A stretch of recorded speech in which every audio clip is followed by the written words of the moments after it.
Good morning বন্ধুরা।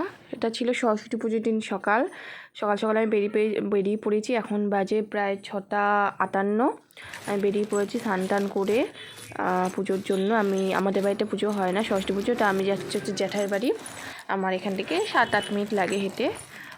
নেতাজি পার্কে আমার জ্যাঠাইয়ের বাড়ি, তো সেখানেই আমি যাচ্ছি। 5:30 উঠে সমস্ত কাজ সেরে স্নান করে তারপর আমি বেরিয়ে পড়েছি। তো একটা আমি পরেছি চুড়িদার, আর হালকা যেহেতু ঠান্ডা ছিল তা একটা পঞ্চু গায়ে দিয়েছিলাম। আর বাইরে ছিল প্রচণ্ড ঘন কুয়াশা, প্রচণ্ড, তোমরা দেখেছো। তো আমি এসে গেছি, ঠাকুরমশাই এসে গেছে। আমি যখন ঢুকে দেখি তো সবাই বসে পড়েছে পুজোতে, তা আমিও বসে পড়েছি। দেখো এসেই আমি আগে ব্যাগ তো রেখে হাত পা ধুয়ে আমি পুজোতে বসে পড়েছি। আর এই যে দেখছো যে কোলে নিয়ে, সেটা হচ্ছে আমার বড়দা বলে ছোটো মেয়ে। এটা যেটা বসে আছে এটা বড় ছেলে, আর নাইটি পরা যিনি ছিল উনি আমার বৌদি। আর এই যে পুজোর জোগাড় টোগাড় সবই করে রেখেছে। আমি আগের দিনকে সেহেতু ফল মিষ্টি দিয়ে গেছিলাম। আমি সকালে আমি আসতে পারবো না বলে, বানাতে পারবো না ঠাকুরের জন্য, তাই আমি সমস্ত কিছু রেডি করে রেখে গেছিলাম। এখন এসে আমি বসে বসে পুজো করছে আমাদের এই যে ঠাকুরমশাই,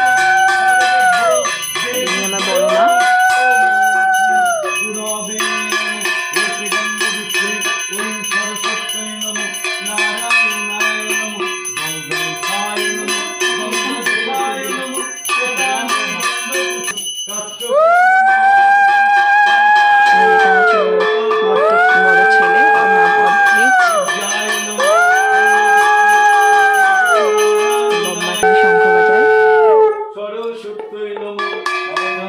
অঞ্জলি ফটোশ্যুটটা আমি এমনি কনফার্ম আমি রাখতে পারিনি।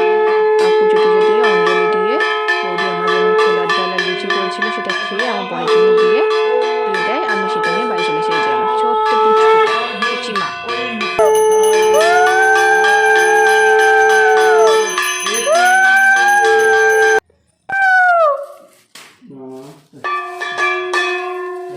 এখন এই যে অঞ্জলি হবে, বেলপাতা জোগাড় হচ্ছে, অঞ্জলি পরে এটা খাচ্ছি তোমাদেরকে। সমস্ত কিছু হয়ে যাওয়ার পর গোছগাছের পর এটা ঠাকুরের গ্লাসটা নেওয়া হয়েছে, একটা ছোট করে ক্লিপ।